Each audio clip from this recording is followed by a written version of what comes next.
So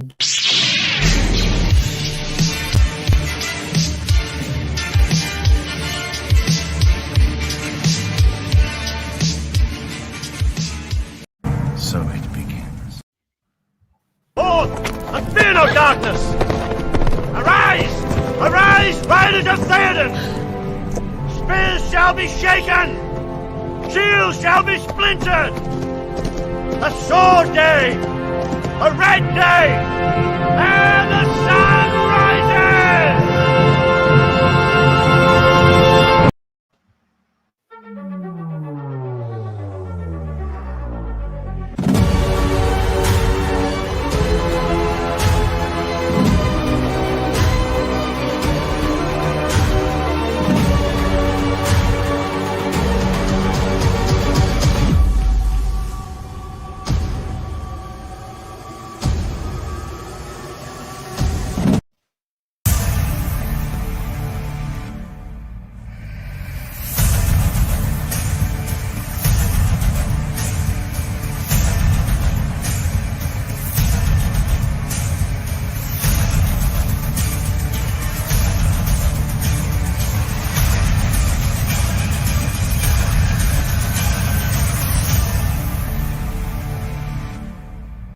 Morphin time! Dragon Sword! Mastodon! Pterodactyl! Triceratops! Saber-tooth tiger! Tyrannosaurus! All right, that's enough clips right now. Okay. How's it going, everybody? We're back at the Fandom Collective. Hell yeah. Hello. All right, how's everybody doing today? Doing good. It is good. A small heads up. This morning, I woke up and I was kind of not really puking, but I was like,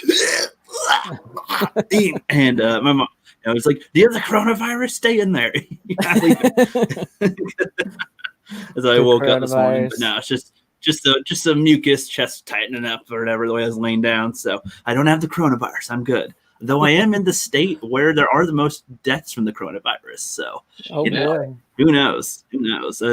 All my grocery stores, like the toilet paper is getting bought off all the shelves, the water and Purell and everything is just they're like empty shelves pretty much. Everybody's overpacking for it. I know, it's ridiculous. It is crazy. I mean, to me, it's like there's the bird flu, swine flu, Ebola. There's always a new hit craven disease every couple of years. You know, exactly. Nothing too bad, nothing too crazy. But anyway, what's up, everybody? We are back. I don't even have a name for this type of streams anymore. I don't know. But Flip is next to me. What's up, Flipster? Greetings. I would have been on time, but I was in the bathroom morphing with myself. But I'm here. Yeah. I'm here. Hell yeah. And below us, is this Fedora fan scene? Well, I seen my picture. The thumbnail was me with the fedora on. So I figured I'd wear the fedora that I bought to play drunk. Very clever. Very clever. Very good. I like that. I like that. Keeping the consistency and theme with it all. I like it.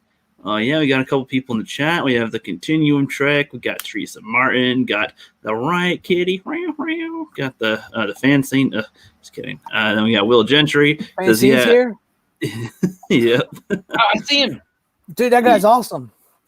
Yeah, man. Not from what I've heard. Oh, man. Those are all false stories. Yep. It was that one time in England, and we don't talk about that. Rumors are easily spread, man. Rumors are easily spread. He says, "Yeah, I saw that on Rook's stream earlier or yesterday or whatever." Yep. I assume he's talking about the videos that I play. Speaking of Power Rangers, I just saw gameplay of Battle of the Grid, and I think I'll get it. It's also about $20, so bonus. I hear that the gameplay is pretty good. I've heard the story is really good, so that'll be a fun one to play through. It's good, and there's a nice story and some gameplay, so that should be a fun one, right? And Continuum Trek is here. What's up, buddy? What is up? Says hail, Heil to the hail. He says he'll get my name right one day. No, I won't. I'm going to call it Continuum Trek forever. Sorry. Alphamore Doritos used to be Alphamore Dotilios or something until it's now permanently Doritos. Doritos. Good old Doritos. And me to thank for that one. But that's all good. So today there's no particular topics, kind of like usual. That's whatever we want to do pretty much over here. So We're- there's. Go ahead. What? I was gonna say we're a well-run, oiled machine. Yes, we are. I'm gonna ask you guys a question. Do you guys know of a character called Bloodshot? Yes. What No, about you, Flip? I don't. I don't think I've never heard of him. Never heard of him. Okay, so I heard of him because I was looking up information on Jason David Frank, and he was in a little movie thing called Ninjak vs. the Universe, which apparently was based off of Valiant Comics or something. And I didn't know too much about that, but I know a little bit about it. And then I'm looking up on YouTube. I was going to see if there's more Bloodshot footage or something of him, but no, there's Vin Diesel comes up, Yep. and I'm like, what the fuck is this? And apparently Vin Diesel has a movie coming out this week called Bloodshot, Yep. and it does not. I don't know. Just based on Jason's performance, and then looking at Vin Diesel's, they look like completely different characters. Yeah, I can tell you they have from the trailer they have changed him already from the comic. Yeah, like he's not even pale or gray or whatever color he's supposed to be. And this is supposed to be like the start of the Valiant universe. They're supposed to be like the Marvel. Supposed to really? Oh my god! Wow, they dropped the ball there. I say. I mean, in the trailer that they showed, it's like it's almost 3 minutes long, and it felt like they gave away the whole movie. It's like he starts off, he wakes up, doesn't know who he is, or something. They're like, "Oh, you're a super dude because of nanites." Okay, and then he gets turned off and then turned back on again, and then. They just keep on doing that, I guess. And then it's like a cycle. And then he knows that they're fucking with him. And then he's like, you can't control me.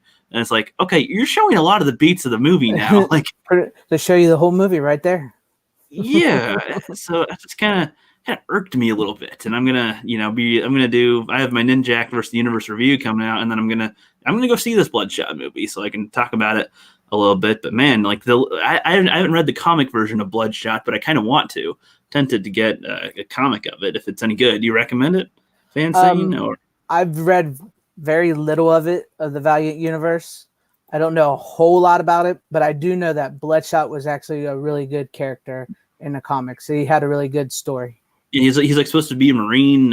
He gets it's sort of Punisher-esque, something. Sort of. And he dies, and it's. Have you ever seen the movie Universal Soldier with Jean-Claude Van Damme? Yeah. It's sort of like that. It's like Jean-Claude Van Damme and Dolph Lundgren were these soldiers in Vietnam who get killed, and then they're reanimated to be like the ultimate soldier in the future. Yeah, It's sort of like that. Bloodshot is sort of like that character, like that type of scenario. Yeah, the impression that I got, so the Jason David Frank one is like they cut to his first scene where he's like fighting some guys on a rooftop and they're shooting at him and trying to blow him up and stuff, and he's just the guy's like, "Oh, blow us up, I'll do it." He's like, "Okay," and then the guy tries to drop the grenade and run. He just slams the guy down and just like he's on the phone and he's like just eats the grenade pretty much, just like blows up right in his face. His arm gets blown off. It just regrows. And he's just like, "What's up?" So the dude shoots him in the head. Just he's like, just comes back and it's like, okay, shit. Yeah. Nice. Right.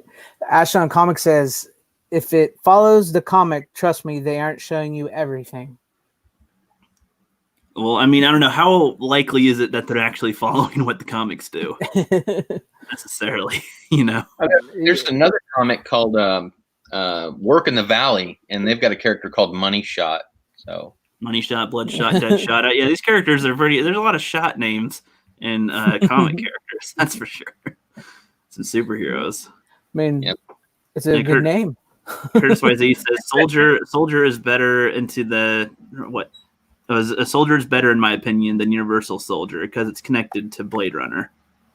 I know what he's talking about. I don't know what he's talking about. Kurt Russell did a movie called Soldier that's like part of Blade Runner. It's similar to. I haven't seen Blade Runner or Soldier, so I didn't have a clue that it was connected to Blade Runner. That's amazing. Yeah, I'm gonna watch that definitely. Again, that's cool. 80s, I think. Because Soldier is based off of a novel by the same author that wrote the story Blade Runner is based off of. I didn't know that. Nice. We got author Stephen Walton here. He says, "Hail chat, what's up, dude?" I like how he says "Hail at chat," as if that's going to be highlighted anywhere. That's pretty funny. I do that, man. I'll write that everyone at chat. I like that. Yep. Curtis YZ says, "I doubt they'll ever respect source material comic either."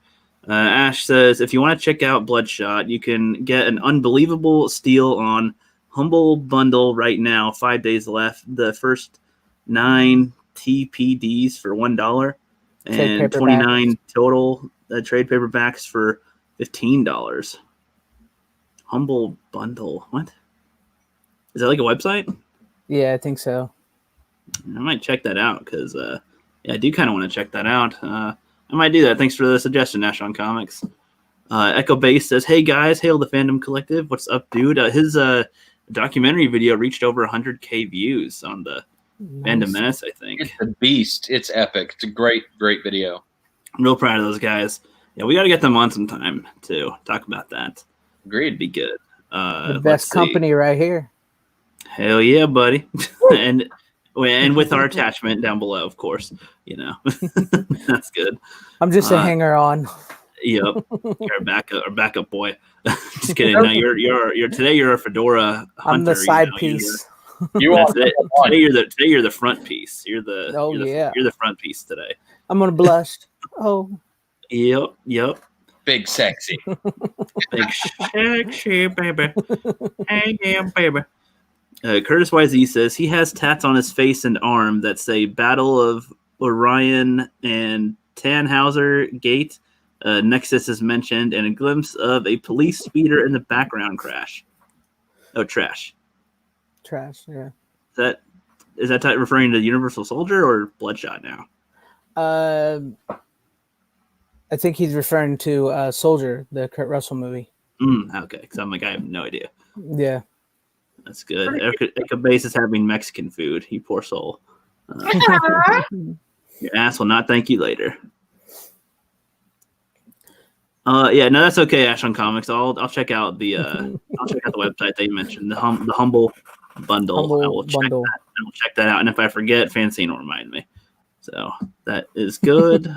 It says, yeah, Tats say something along those lines, stated in Tears in the Rain line. Yeah, I guess he's talking about that. Yeah, he's talking about Soldier's connection to Blade Runner. Yeah, I almost want to show you guys a glimpse of the Jason David Frank one. Do it. Jack, I wanted to save it for my review when I do that one, but who cares? It's kind of on my mind right now anyway. Might as well. They have the whole movie of the one I'm talking about on YouTube right now. Pretty much. Okay, Ninjak steals the thingy. They're trying to collect their dudes. Let's see. Oh. Nope, not that. You guys can entertain while I look. So, Flip. Yo. How's it going? Man, pretty good. Had a lot of fun yesterday. I was, I spent most of the day recording, which is not something I always get a chance to do. But, because I'm usually dedicated solely to my life and the intermittent posting of the Phantom Collective. But I had time yesterday and got to do the video, one of the videos for your dating series.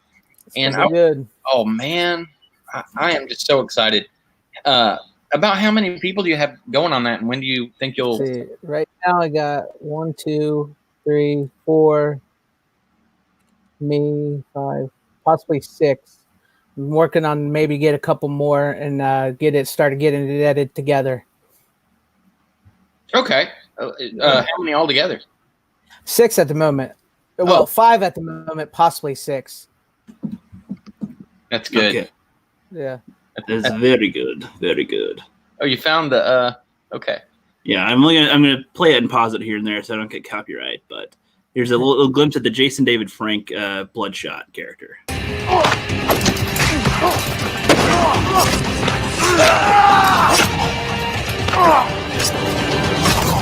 And for those who aren't aware, Jason David Frank played as Tommy Oliver, the Green Ranger in Power Rangers. That's why I ended up finding him doing this, and it's pretty gruesome right here. Pretty cool. Yeah. I'm probably going to get demonetized on the stream, but we're on the collective one, so we're not monetized anyway. So Yeah. What are you going to do? Come on, Bloodshot, pick up. Sir, he appears to be a little busy.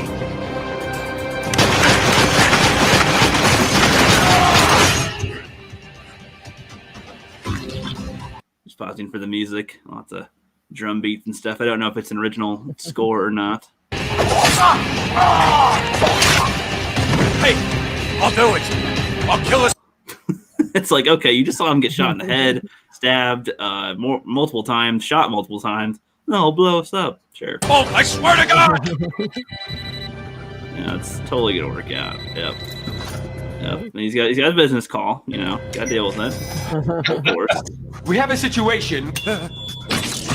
Nope. You ain't getting away, bitch. Yeah, Christ. Oh yeah, baby. Yeah. So he's pretty cool. Nice. Action, drama. Violence. That sounds the word. Yep. You know what it is. We got Teresa Martin in the chat. Says hello, one and all. How's it going, Teresa? How is it going? I might drop a link in the chat for people to come on in if you want to for a little bit. I might do that in a little bit. So just stick around, and I might, you might get a chance to hop on board instead of a bring your own topic. We're just kind of, riding the wave at the moment, and then we'll see where we end up. He said, Ash on Comics says there's a cool hook on how he got control of Bloodshot, I think. Government. The government got control. Yeah, that could be. In the Ninjak one that I just showed, he's already under the control. There's no origin to him or anything. It's like they imply that the team has already been together for a while, and then something's happening, and they were separated for a while, so now they're trying to bring it back together for a bit. So you don't really get a whole origin of anybody. You just jump in and see it right there. So I kind of like that too, by the way. Just you don't need to always see the origin of every story. That's right. Yeah. I agree with you. I mean, sometimes it's cool to just get right in there. Then maybe as the movie goes on, not like in flashbacks, but maybe say, "This is what happened," and then go on. Yeah, they slowly reveal throughout it. Some little hints about their backstories a little bit. So it's not, you understand the character by the end, but it's not in your face and not stopping to tell you about it so much. It's just kind of presented as it goes. Yeah, he looks a bit like Bizarro. What's Bizarro? Superman villain. Yeah. He's like the opposite of Superman. He's white. He's pale white, kind of blocky. He's white. Isn't Clark white too? Yeah. You mean like albino? He's like pale white, and he's kind of blocky, and he's like does thing and says things in reverse. Yeah, that's funny. Okay. He's a cool villain, actually. Okay. Curtis says, why did the Green Ranger take the Red Ranger's limelight in the show and in real life? We never get the return of Jason in other cinema. I don't know. That could just be the actor himself. He did return in Power Rangers Zeo as the Gold Ranger for a little bit. So he did come back for a little bit. But I don't know. Just the guy, Austin, I think was his name, Austin something. Just didn't want to keep on doing it, I guess. I don't know. There was rumors that he was in porn, but that was false. I thought he became a doctor. No, I don't think so. Oh.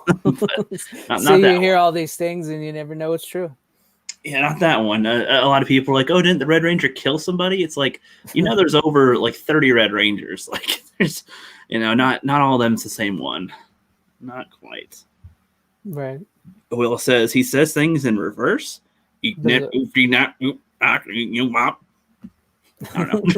That's how it always sounds when you play it in reverse, pretty much. Oh boy. Curtis says the glimpses of flashbacks is nice, not like in TLJ. LOL, repeating the same crap and never adding subtlety, changing perspective. Ugh, just didn't work the same. Yeah, I agree. True. I agree. Yeah, he became a doctor in porn. I like that. I see you here for your checkup. Bend over. Yep. Ash says, I think you misunderstood. Not how they got control. The government made Bloodshot. How they control him, or how they control them, is a really cool hook on his story. Is what I was saying. Oh, okay. Okay. Yep. I actually haven't seen I actually don't know anything about that part. So yeah. Maybe that is pretty cool. Is this an inappropriate thumbnail for a future live stream? Hard to say. YouTube censored our one with the booty before, so I don't know, man. I don't know. Hard to say after that. I'm working on it. It's a work in progress. Yep. Soul Assassin says, I heard the Red Ranger became a fireman. I mean, I don't know. He could have. I mean, there is in the Lightspeed Rescue, the Red Ranger is a fireman in the show. I don't know. I don't know, man. I don't know. He says, yeah, Jason came back in the show. The guy became a paramedic. What? I don't know what they're talking about anymore. I don't know. I don't remember seeing that. I have no idea. But anyway, so do you guys have anything that you guys wanted to bring up for a topic or anything to discuss? Well, I did want to say that everyone did an amazing job. I know you and Ruthie got the birthday video together. And if anybody out there didn't get a chance to see it, I find it hard to believe, but it is on the Phantom Collective, and you should be able to find it on the Twitter or the channel itself. But if you haven't, go by and check it out. A lot of people put a lot of fun work into it, and it's amazing. So congrats to Rookie and Ruthie on that. And well done to everybody else. Yep, well done. Yeah, appreciate that. Oh, and that actually reminds me, we just hit our milestone of 600 subscribers. I was going to say something about that. I just saw that. Yeah, you guys are like over 600 now too. Well, yeah, the fandom is. Phantom Collective is on its way, baby. Yep, on its way. 603. And what the reason it's good to get it up? Boy, that sounded bad. Always good to get it up. It's always good to get it up. You know, you're having a good day. Oh man, it's good to get those numbers up because, like, you know, when someone does the video, they're getting like everyone in the fandom, and hopefully, you know, whoever else is subscribed that might not normally be in their audience, so that they could, you know, get new subscribers from the, you know what I'm saying, from the collective themselves. I feel you. Let's get it bulked up, you know. Exactly. The more help you do to us, the more help it helps to yourselves. In a way. It's always good for a reach around. Oh yes. Pretty much. I knew this should have been the Money Shot stream. Damn. Money shots. Let's get going. Oh man, I need to calm down. I'm instigating you. Flip's a bad what are those called? Influence. Flip's a bad influence. I can be. Yep. Oh yeah, that is it indeed. So I just put the link to the stream in the chat. If a couple of you guys want to come on in for a few minutes, you're welcome to. You know, I don't know if it'll be like the whole stream, but at least for a good, you know, half hour maybe. You can hang out. It's not necessarily a bring you on topic kind of stream, but it's come and stream with us stream. So why not? Why not? Stream a little stream with me. Exactly. I mean, the fact that we never plan anything to talk about at all, and the fact that we're able to talk for almost a half an hour about something surprises me, you know, so. You got a topic? Nah. You want to talk? Yeah. Yeah, that's good. That's good. There's always something to go around. I will be watching this week, since my work's getting a remodel. I'll be finally watching that Brie Larson Indian movie now. Oh boy. Yeah. Yeah. Good luck. Not looking forward to that, but gots to. Someone sent it. I gotta watch it. But that's all good. Flip, you see any movies lately? Any odd ones or new ones or anything? I'm not ashamed to admit that I've had my head buried in Star Trek. So not really. I'm open to suggestions though. All right. I saw a movie. Oh, you go ahead, Rookie. And I say, well, don't watch the one I'm going to watch. That's all I'm saying. Go ahead, Fancy. I talked about this, I think, once before on here. I just watched the movie VFW. That when that comes, it's not out on disc yet, but you can get it digitally. Check that movie out. That is a movie that has not been like made in a very long time, in my opinion. Men in the movie are allowed to be men.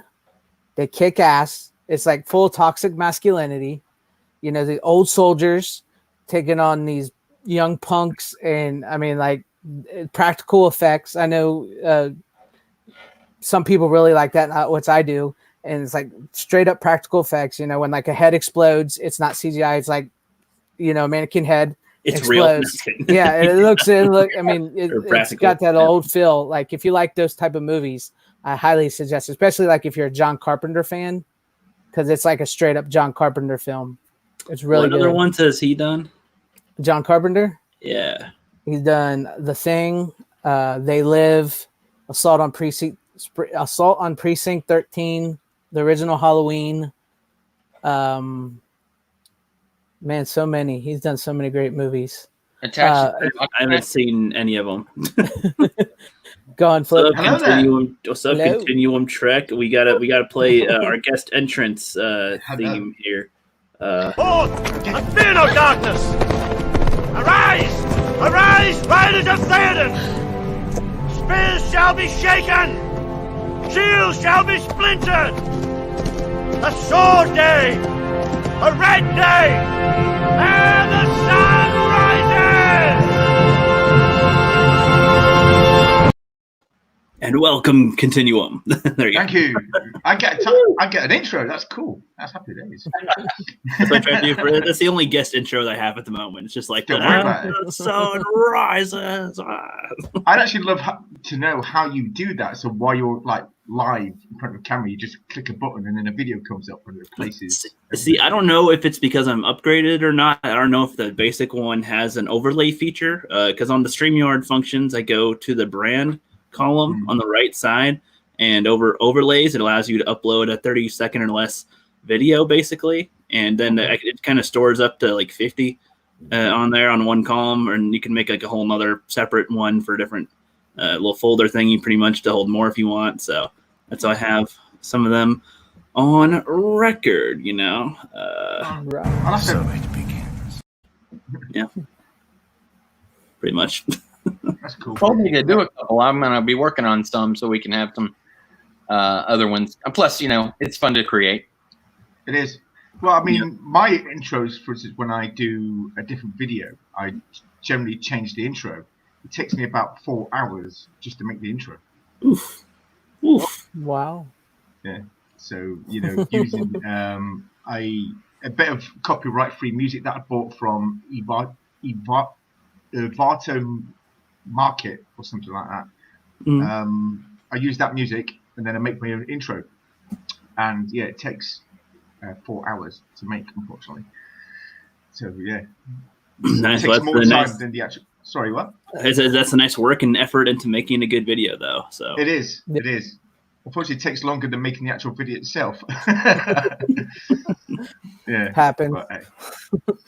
That's tight. So, that's tight. Yeah.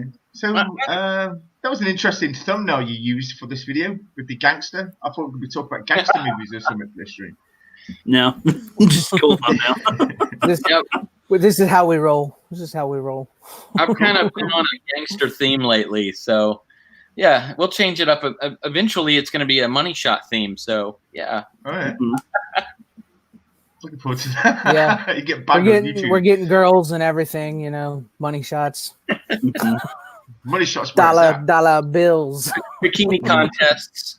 That's how that happens, baby. But who gets the money shot is the question. I mean, it's a contest also. Rock, paper, scissors, I guess. Yeah, I suppose. Some more. Yeah. I have a question for you. Continuum track. I mean, how? And I know that since we're kind of subjectless, really, but I was kind of curious about how is it over there with copyrights and such now? Is it like I remember last year or late last year, I guess they were or early last year they had the Article 14 situation in Europe. How's that going? We had the Article 11 and Article 13 problem, which no longer allows us to claim fair use, essentially. And that includes as well is not just footage, but articles. For instance, like sometimes you see on Mecha Random channel, Nerd Watch channel, they'll bring up articles from a web page or something. We can't do that. Well, we can do that, but a claim can be put onto it. Wow. Memes are also illegal here. How do you like that? For real? What? Yep. Angela Merkel has made memes illegal in Germany. Wow. That's crazy. Because there's so many memes on her and not for the positive that she banned them in 2015, 2016. Wow. Come on, be a sport. That's crazy. It's the way it goes. It's the way it goes. And there was a reporter actually here in Germany who managed to, who was an undercover reporter, who managed to find, shall we say, deals made with corruption with Angela Merkel and the German government with the Russians. He was imprisoned on the claim of high treason, of what the Germans called Landesverrat, treason of the country, essentially. And he was put in prison. Wow. And that's what led Donald Trump to make the deal with with Germany, that we're no longer going to pay Germany's fees into NATO, because they've been, asking America and Britain to hold the Russians away from Germany, but in the same time they've been buying things like gas and coal and everything else from the Russians and not America or Britain. So Donald Trump dropped the whole, we're not paying your fees for NATO anymore or the United Nations, you can pay your own way. And Germany went, oh. Of course. That's the way it goes. Yeah. It's like the old Germany. Yeah. No pun intended. Like, oh my God. So is there any hope? I mean, I guess I don't, like I spoke with you last night on your stream, Talk Trek, but we started to angle toward the politics and then we halted. But is there any hope that, Article 11, is being challenged, or that it was challenged last year again, just after it came out, and they held a vote. I think they held like 2-3 votes, and it just came out as we're doing Article 13 and 11, and that's that. And it's going to stick. That makes it really hard to do videos. Yeah. Well, it does, because even in America, I mean, especially when it comes to CBS, if they have what they call a 10-second rule, okay, you can use 10 seconds of footage, another 10 seconds of footage, and another 10 seconds of footage, and you're perfectly fine. There is even a point for in some parts of America where you can put playheads when you're making a video. You could divide them up with 10-second playheads. So you've got 10 seconds footage, put a playhead in. The scene, obviously, the same footage continues. Another playhead in, so on, so on, so on, and you're fine. But it's only in certain states. Here in Germany, it also works. You can still do that, but they still put a copyright claim on it. Because, for instance, my review of Picard episode 1 was about 15 minutes long. It was a long video of footage and everything else, and it was different, obviously different parts of the episode. However, it just got blocked completely, and that's why it's from that video and 6 other videos that have been blocked that I've started doing other videos. Like, for instance, I just started doing Guy Valor. I'm going to be doing Buffy and a few other franchises on my channel, because CBS is just killing me. It's blocking my content, and that's it. Well, it's good that you're adapting at least. I had to. If you want to keep the channel alive, I've got to. Yeah. It's a good Adapt choice. and overcome. It's a good choice. Here, we'll get back to this in just a second. We do have another guest in the back, so I'm going to have another intro and then bring him on here. This is Sparta! This is Sparta!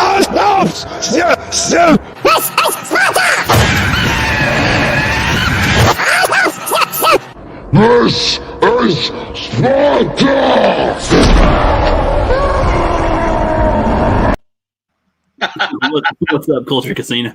Hey, what's going on, guys? I know I'm one of the newbies around here, but this is a pleasure. I love doing any kind of live content, so this is great. Hell yeah, man! We have pleasure to have you on as well as a guest. I'm not as familiar with some of your stuff either, so why don't you go ahead and talk about yourself a little bit? Generally a pop culture channel. I do some reviews of television and movies. Not too many. Again, I've only been at it for 2 weeks, so I'm just starting out. It's an adventure, but I'm going to cover some other things. I'm going to avoid as much of the political minefield as I can, because that doesn't seem to fly really easily on Twitter or on YouTube or any place that you have to promote yourself when you talk about pop culture. So Right. yeah, I'll even talk about board games because my brother and I are constantly going down to. We have this amazing game shop, and we play amazing board games all the time. So Cthulhu Must Die is a blast. So. Yeah, just don't play too many poop games. Surprisingly, there's a large number of them these days. Yeah, no, actually, you don't even have to go very far to get that. You just go to San Francisco, just walk about. Yeah, there's that. Yeah, no, I mean, go to your local Walmart and Target, and they have poop games on the. It's like with the other games, and it's like, what? There's like plumber pants. There's don't step in it. There's it's not good. Weird, like a slingshot ring toss with. I don't understand. I don't know. Talk about leaning into a bad time, like in San Francisco and such. So not good. They brought San Francisco to our shelves everywhere, basically. Yeah. With that, that's cool. That's cool. Culture Casino. You are new. I haven't seen you before. Oh well, relatively. Yeah, I started about 2 weeks ago. So yeah, we've got I don't know, maybe a dozen videos up so far, or maybe not quite that many. I don't know. I've lost count, but. It's been an adventure. It's been a lot of fun, and I'm one of the older dudes here, so it's more of a challenge. Okay, well, hey, if you can drop a link to your YouTube channel in the private chat and the StreamYard things here, then sure. I'll post that in the chat so people can. Somebody already has it. Fantastic. Okay, cool. He's on top of it. That's good. Yep. Yeah, it'd be good. Yeah. I'm gonna stink at self promotion. It's gonna be bad. It's all good. We're all like that sometimes. It's all good. But yeah, today we're just not really doing a specific topic. We're just kind of chatting a little bit, just chilling for about an hour or so and whatnot. I can go for like another half an hour and just see where the conversation takes us to. So right.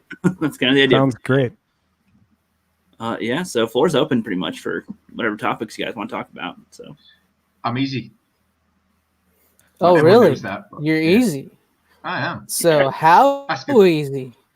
Ask my ex-wife. She'll tell you how easy I am. Mm-hmm.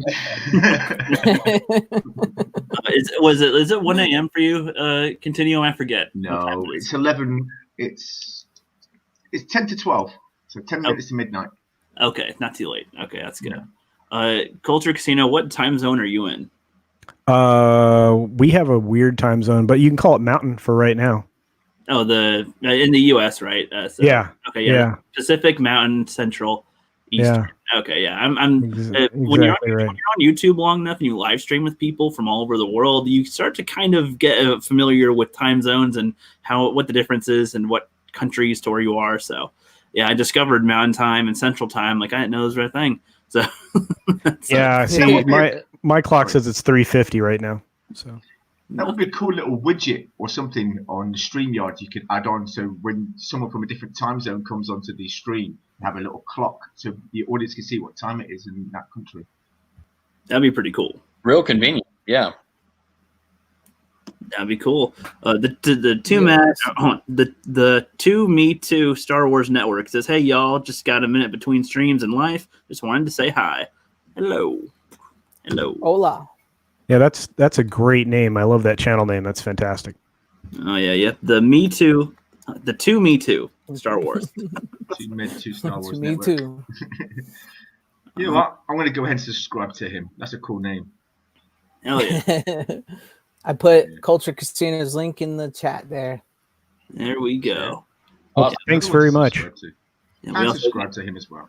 Actually, yeah, Ash is correct. Pacific time and my time zone are the same right now because of the change in the clocks yesterday. Ah.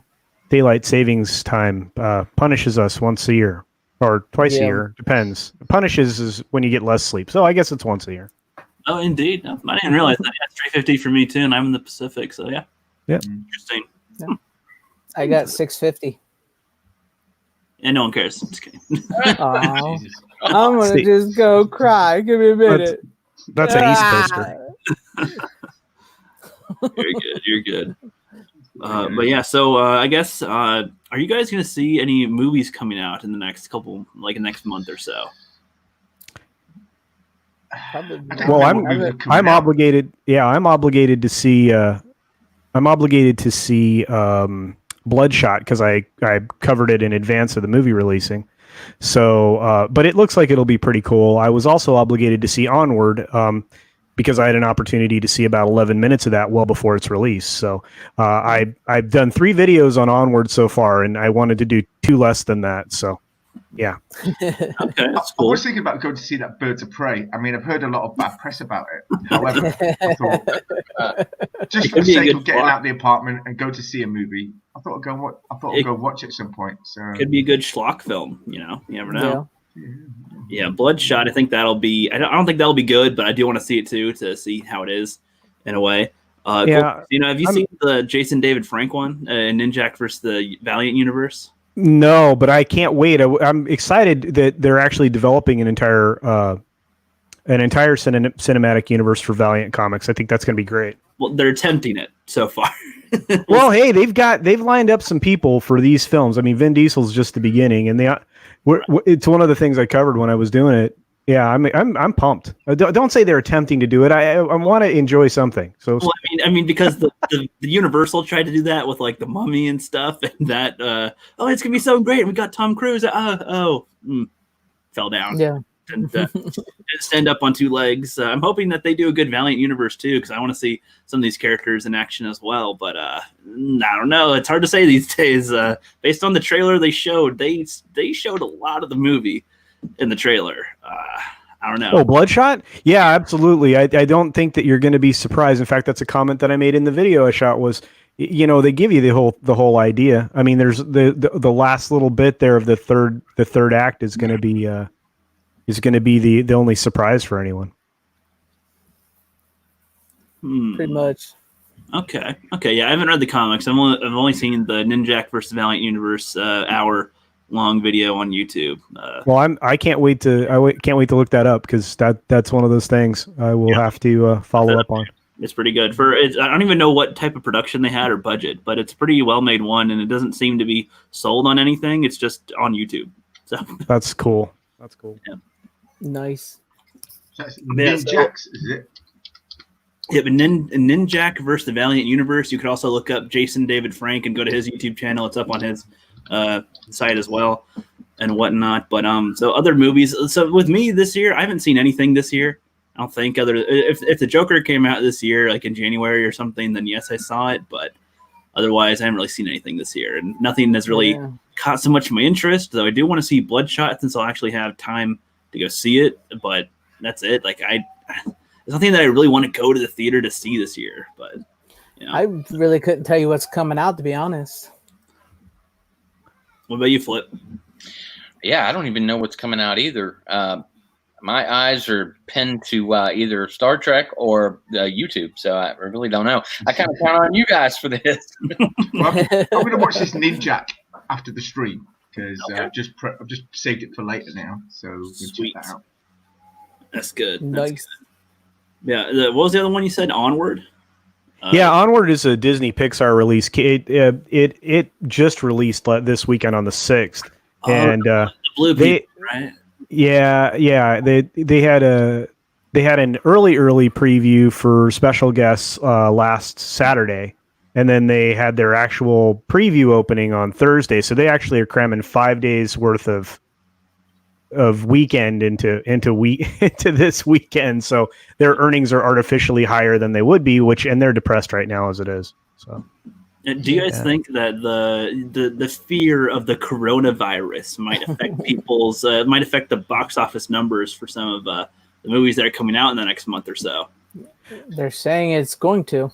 Yeah, the worry is actually worse than what the disease or the illness actually is. But really, the bigger problems with the theaters are that. Everything that's being marketed right now is being marketed on woke politics. So you're driving away customers. You're not driving them into the theater. Yeah, well, I think there's that factor, along with there being easier ways to watch material, like with streaming. There's the coronavirus thing is, I guess that's something. I'm in Washington State, and that's in the country. In the U.S., I think there's only been like 25 deaths of the coronavirus. 17 have been in my state, I think. Yeah, you were stacking them up like cordwood in that old person's home, though. So Yeah, I know. That's what's kind of funny. No, I went to the grocery store. They were like all out of water. Like I went to a different store. They're all out of Purell. I went to a different one, and they're out of toilet paper. Each one had the other things that the other ones didn't, but they're like lower on stock for all these things. Certain brands. Okay, I should clarify. Certain brands of the water, like they still had like Smart Water and a couple other waters, but the waterfall type waters, all gone. The regular scented Purell, all gone. The everybody's freaking out over here. Toilet paper, they're getting all that too, and I'm like, Jesus Christ, and we're just we're not worried about anything really over here. We're just like, well, we should still check the grocery stores every couple of days in case we go and they're just out of what we want. So right, it's ridiculous. I don't think it's going to be that big of a problem, to be honest. I think what most people fail to realize is that the corona is just another strain of the flu. In fact, the flu that we're more used to kills more people in a year than the coronavirus. And most people, they probably already had it and didn't know it. They just thought, oh, I've got the flu, stay in bed, drink plenty of water, eat plenty of food, and then they were right as rain the next day. The corona is not a new thing. It's just something new to report on. Right. Well, isn't that kind of similar with Ebola in a way? Not the same, but that was around a while back, I think. And then, but it wasn't as big of a thing. But then a couple of years ago, everyone's talking about it. It's like, oh shit, it's Ebola. I feel like every couple of years there's a new virus craze that everybody ends up knowing about. You guys remember bird flu? Remember swine? Yeah, the swine flu, the Spanish flu. Yeah, I mean, we get a plague every 100 years, basically. But the genome for the COVID-19 is almost exactly the same as the original SARS virus. In fact, the scientific name for this one is SARS-2. Essentially, I mean, it's SARS-CoV-2 or whatever. The sequel. But yeah, it really is, and in a lot of ways, we're ahead of the game because of that, because it's why they're going to be able to get to a vaccine inside of a year rather than 18 months, 2 years. So, yeah. Bill Gates is a real follower of, things like that, plague and disease and virus. In fact, he's very paranoid. It wasn't but about a month and a half ago, he sent his entire, at his estate up in, I believe it's in Washington, Rook, where you are. He sent his entire staff who works at his home, his personal home. He sent them back to their homes, which were, I guess, out of the country, apparently. And he went into his bomb, quote, disease shelter and lived there for a couple of weeks. He's very, I know, right? Overreactionary, but all right. He's the trip like that. That's why I seen him go on his rocket to the moon for a bit, chill. Well, why not? I mean, if you've got one of these things, you might as well use it. Here's an excuse for me to use my unused bomb shelter. Oh no, the kid down the block has a cold. Better get in the bomb shelter. Someone sneezed.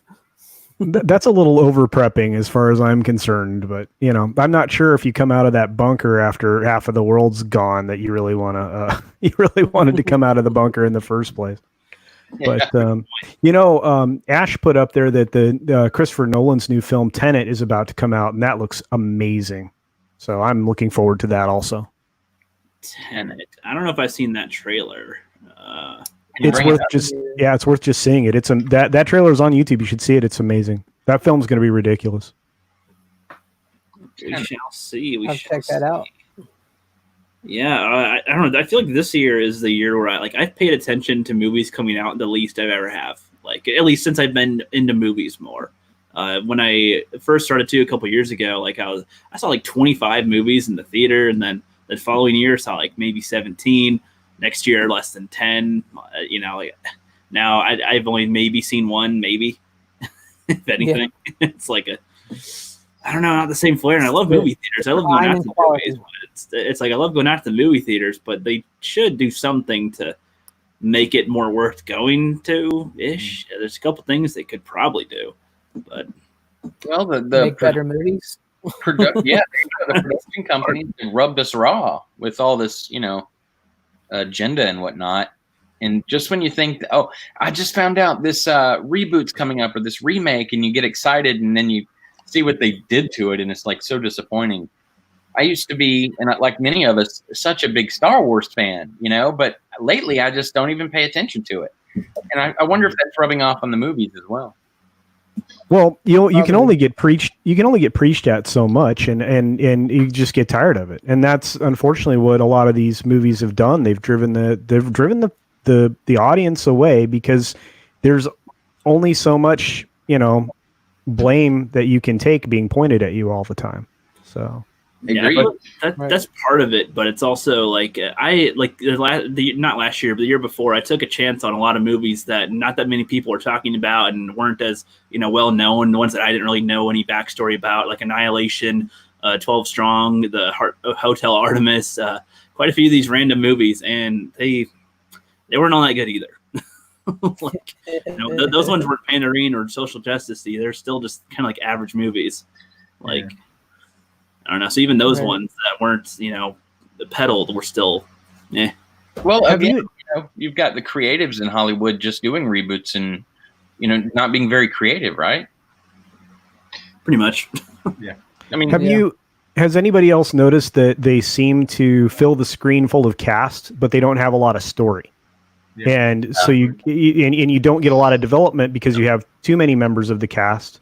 And it's not like a show like Game of Thrones that you can get really into and you get real character development on all of those characters. But in a movie, you have this tiny little compressed time frame of possibly 2 hours, and you're trying to do too much with these characters, and you end up with no story. Yeah, I mean, I found with Hollywood has changed dramatically. I mean, you take people like James Cameron, George Lucas, Steven Spielberg. These people were not, already established people in Hollywood or part of the Hollywood sort of group, because there was no tight knit group back then. It was just shitload of studios. Anyone could open one on, and you could be anyone. If you've got a good story or a good idea for a movie, you could go in and pitch it, and sort of be the showrunner or be the main writer of the movie or TV program, and you could get ahead. Where now, with the likes of these people who've now come ahead, like James Cameron, Steven Spielberg, everything, they've kind of made it a closed, tight-knit machine that if you have a good story, like you've written a book and you perhaps turn it to a script, you want to go to a studio, chances are, they'll let you in, they'll give you an interview, they'll have a quick skim through, get the basic of the idea, say, no, we're not interested, and then completely rip you off. And they'll make their own movie. Yep. We were just talking about that last night, how they take ideas in certain, art forms. Like in music, back in the 80s, they started taking different slices of music and putting them in their own music. What they call that back? I was thinking sampling. Sampling, that's right. Yeah, and that's not a big deal. It's not some major plagiarism of any kind, although people did argue it back then. But also in art itself, paintings and even some of the thumbnails we do, we're definitely using other people's stuff. But when it comes to movies, for God's sakes, the creativity is so lacking. The funny thing is there's there are so many properties out there that you can adapt into movies or television programs. And I have like 3 or 4 that, because I'm a huge reader. You guys aren't looking, but I'm in my office right now, and this whole wall next to me is books. It's floor to ceiling books, 14 foot high. But we have all these stories.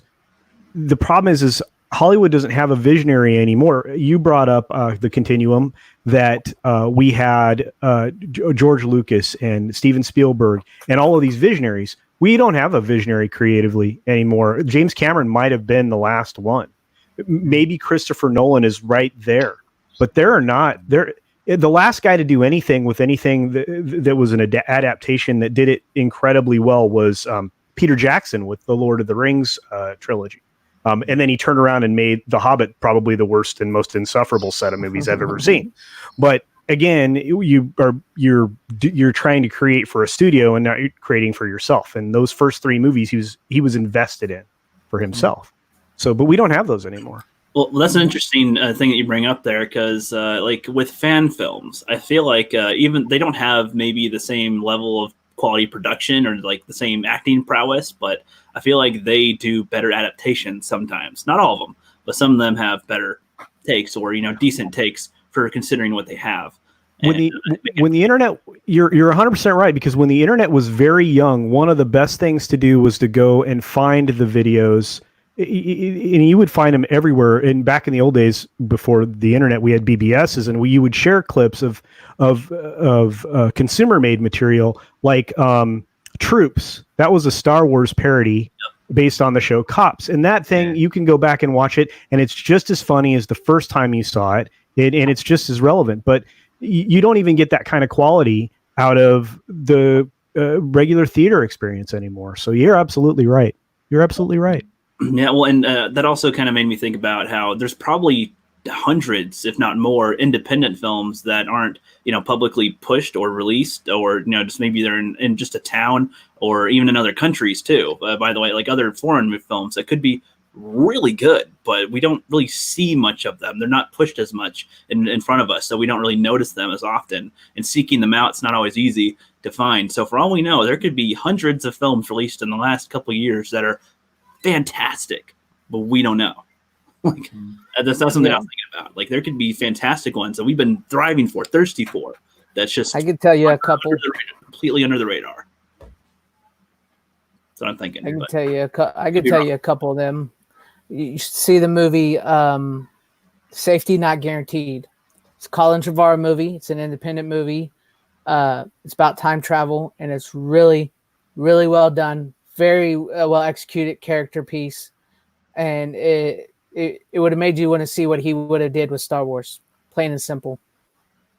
Okay. It's a really good movie. Check that out. It's an independent film. It's like one of his first films because he came from the independent circuit. And it's just a really good movie. Yeah, I did a review of it. Yeah. Okay. There's a channel. Actually, I'm going to plug a channel.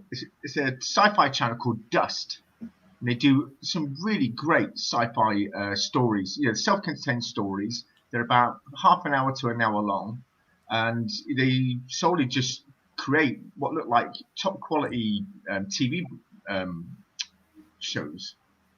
On YouTube. I've seen them. They're great.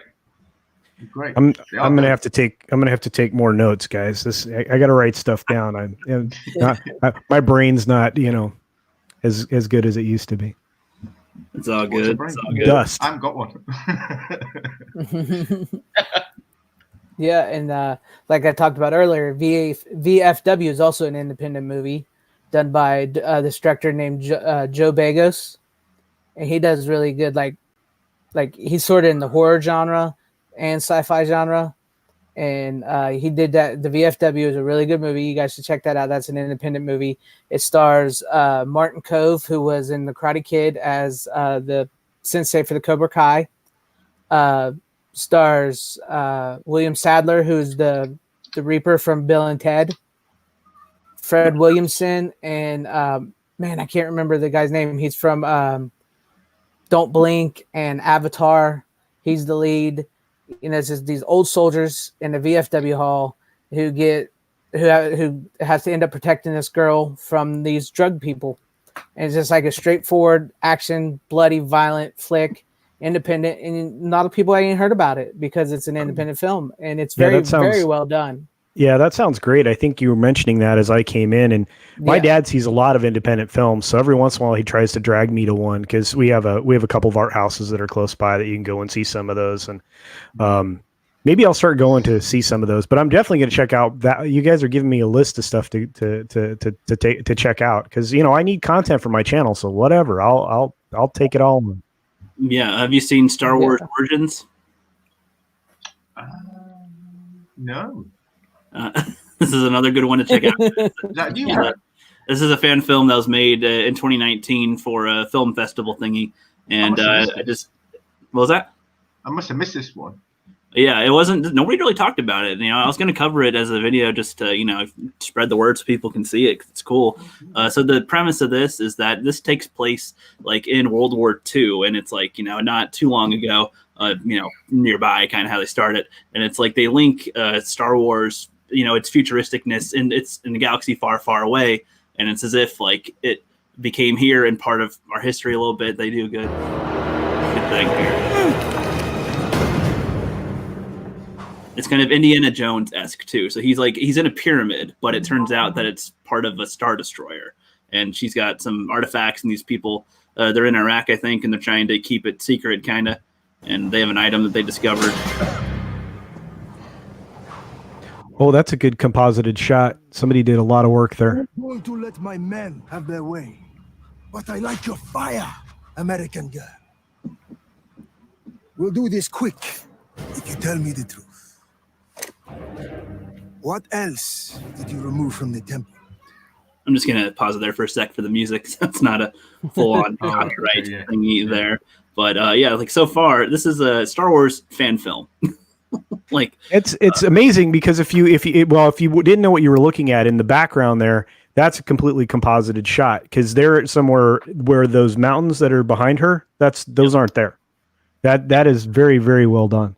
Yeah, they put a lot of work into this. Some of it they shot on scene in a desert, but then they did extra editing. Oh, for sure, they're definitely in a desert, but the mountain range behind them, I don't believe is there, or at least not in that way. Yeah, so. You could be right on that because they do some cool stuff here in a sec with the pyramids. I know you have it. He was in the pyramid and stumbled into a Star Destroyer. That's fantastic. And if you recognize him, that's Jamie Costa. There was another Star Wars fan film called like Han Solo or something, and it was like an 8-minute one or so. And I guess when he like frees Chewie and he like pretends that he can use the Force, he has like a magnet on his hand or something. Same guy.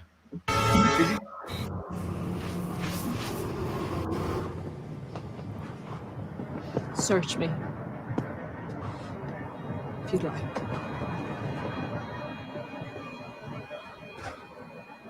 And one of their items they discovered was a lightsaber.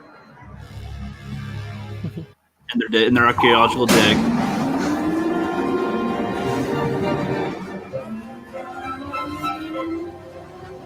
And whatnot. Yeah, I don't know how much this is copyright stuff or not. Pausing for a second. That's pretty good. Yeah.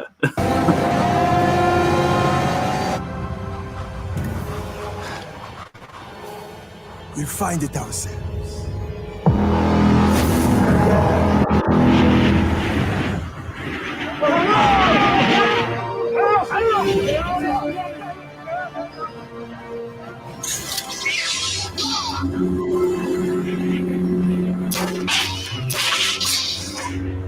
I agree, kind of dumb that she knows how to use that and all that stuff, but regardless. Still. Very soon. I know. Right, yep.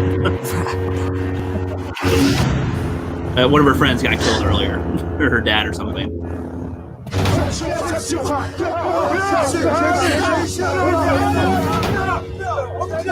They could just kill her right now, but it's still. The Germans have arrived, I think. I want mine. Yeah.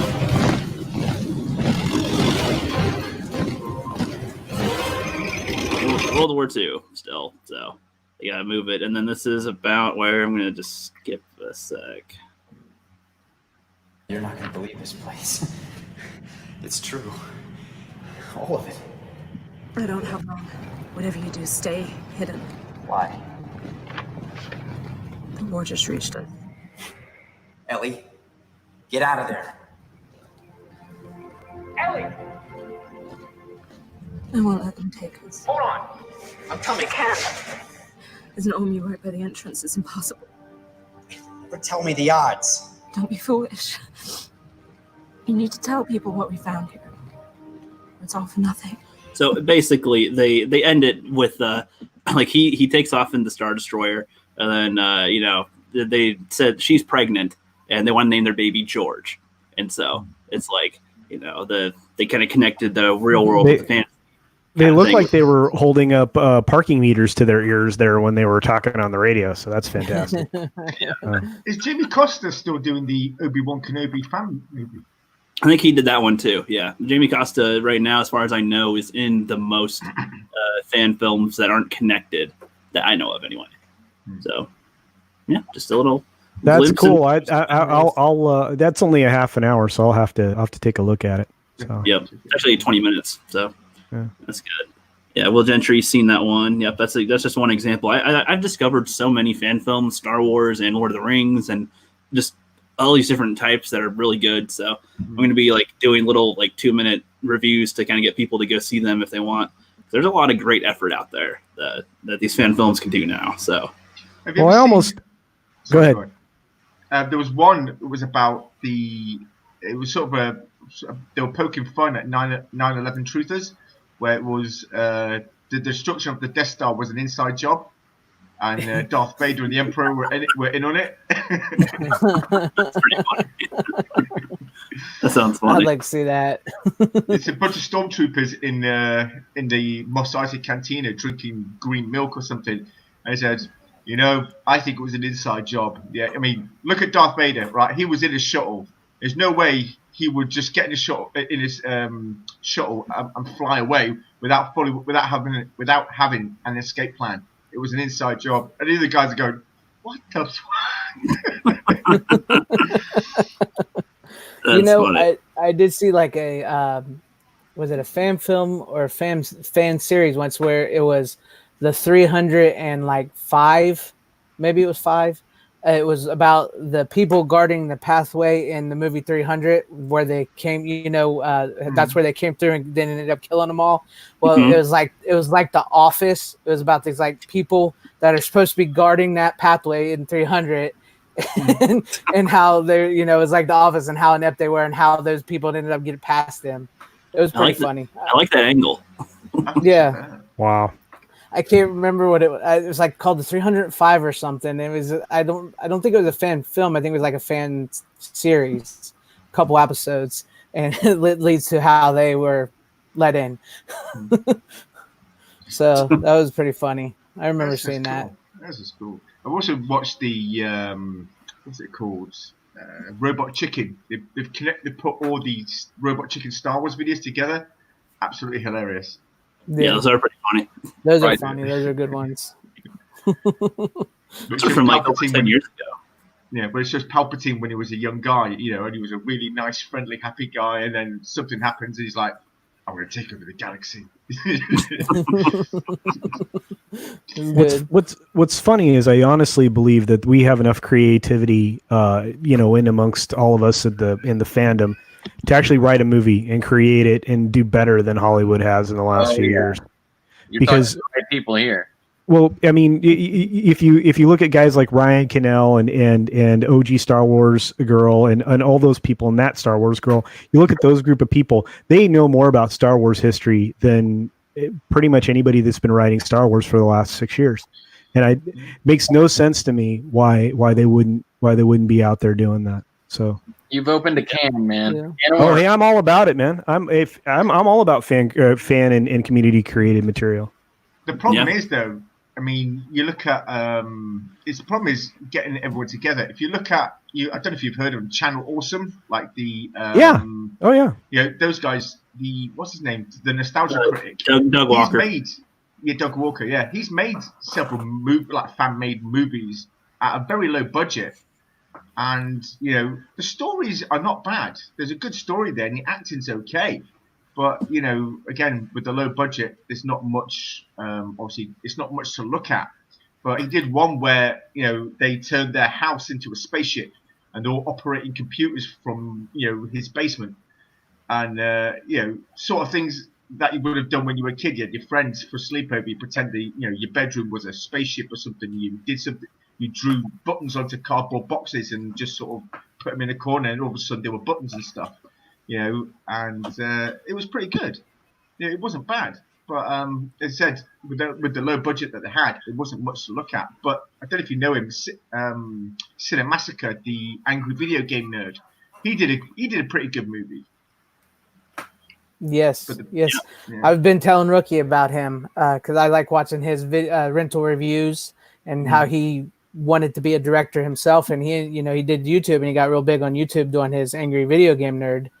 And he ended up making his own movie, the Angry Video Game Nerd movie. That's how good, So he reminds me a lot of Rookie. So, because I know Rookie's going to do good. The hard part is getting everyone together. That's kind of the thing here. So like I already know that for like that is difficult to get people together in the same room. That's why with my projects I'm trying to make something where you can film where you are, and we can try to splice this puppy together to make it appear as if it's kind of a flowing movie. So well, it shouldn't be too hard. I mean, if you've seen The Martian, 85% of that movie takes place in that little tiny area. That set wasn't very large, and all the outdoor work was shot in a sound studio that was essentially just green screens. So I don't think it takes a lot, and I know you for sure can put together a cohesive movie when you're shooting and nobody's in the same room, because we see it all the time in Hollywood. Yeah, well, that's pretty much what I'm doing here. My next project's called The Rookies Legends, and I did one called The Rookies Quest Trilogy. They're like an hour long each, pretty much, and I had 135 YouTubers have cameos in it, but only like 30 or so were like characters in it and stuff.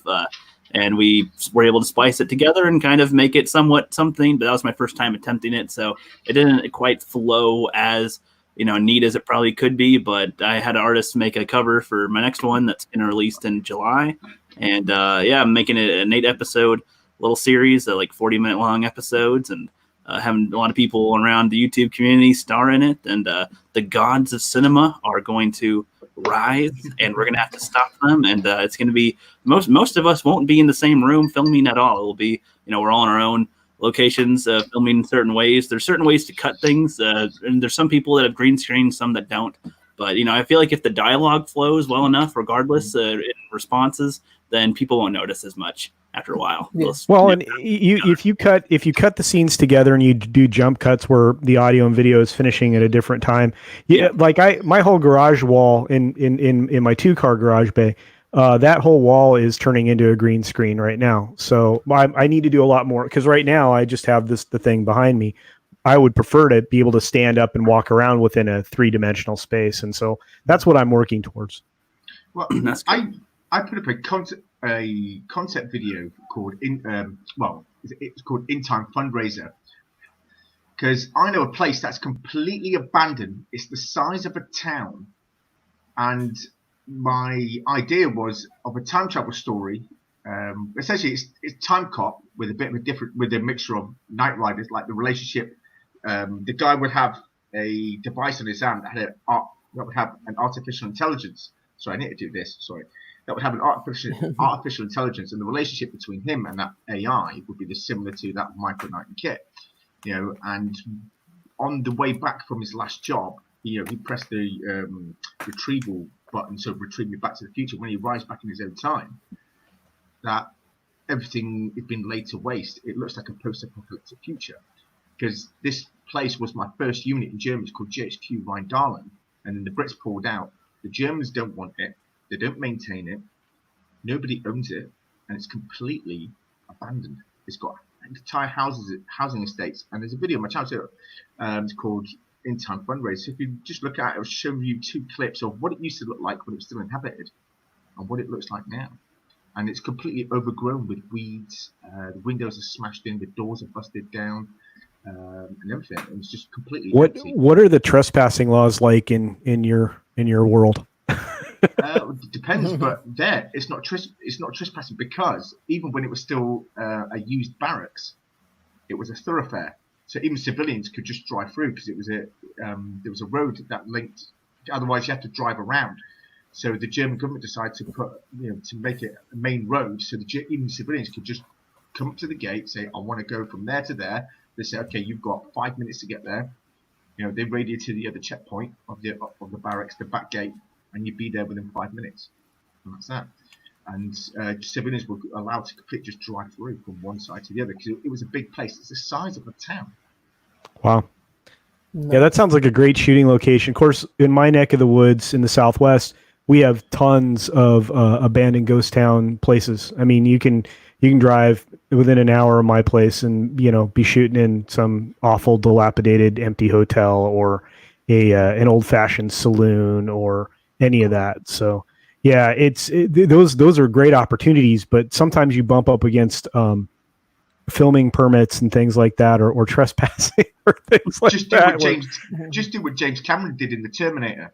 Film it all at night, and nobody will know. That's true. Point. Yeah, but okay, so then you get into the logistics. Okay, so now you have heating and cooling issues for all your physical actors.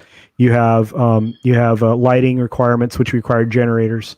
You're going to end up doing a lot of post work because you're going to be killing sound from those generators.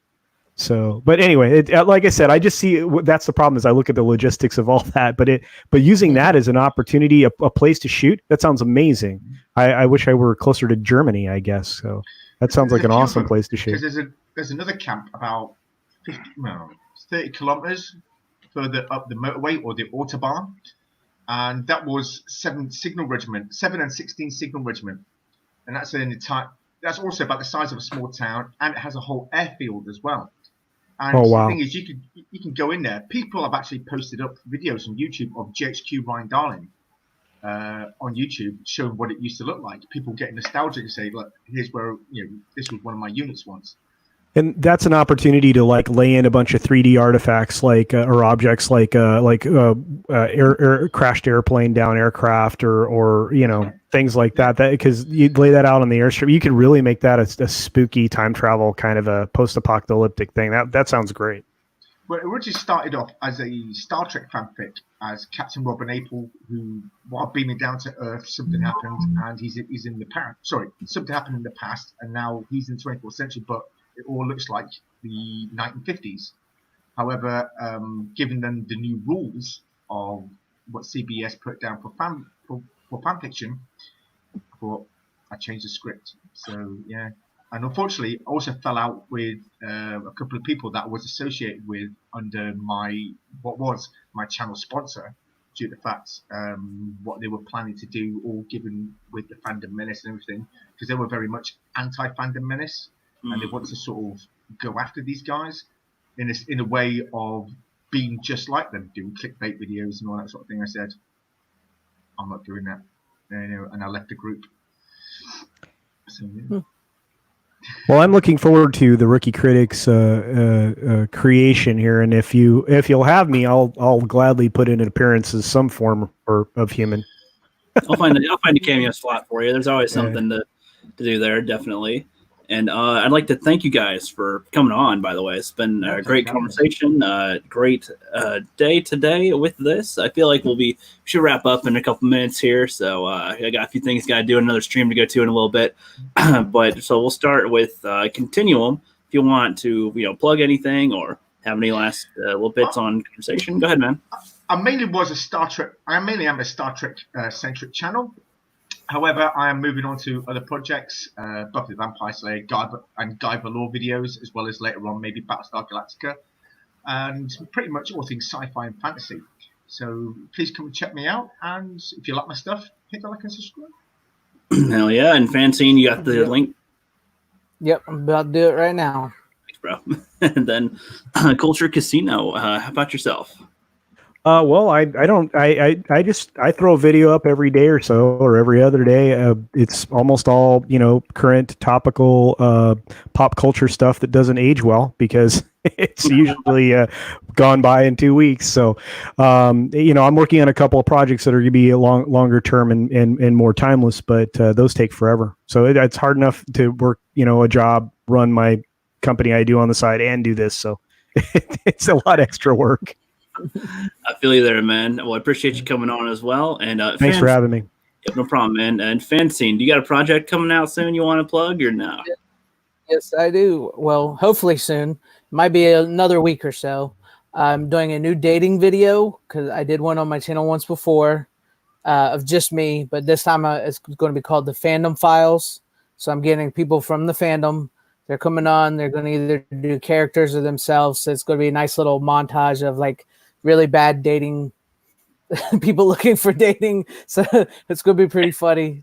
So keep an eye out for that. I'm still waiting on some people. Some people take a little longer than others, but that's understandable. And hopefully we'll get it up soon. Yep. Sounds good, man. Can't wait to see that. Yep. Sounds like fun. Love it. Too.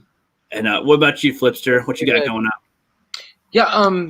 I'm pretty much tagging along with everybody else's projects right now, and of course, giving the FC my utmost attention. By the way, Culture Casino, good to meet you today. And yeah, you guys are great. This is exciting. I like talking to people, so it's cool to meet all you guys. Can't wait to check out your channels. Nice. Yeah, I DM'd you. Check that out and get back to me when you get a chance. Cool. Thanks. It was a great stream. Had a lot of fun, guys. Yeah, me too. Hey, Flip, I also had an idea for those two characters that you wanted to do a story on. Oh, okay. I'll talk to you about that. Oh, okay. About the biker and your musician, your singer guy. Yeah. Wheels MacGuffin. Yeah, Wheels MacGuffin. Biker guy. Yeah, it's gonna be something else, man. Yeah.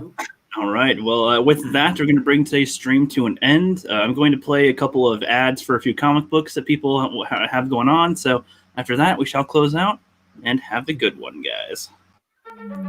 Peace.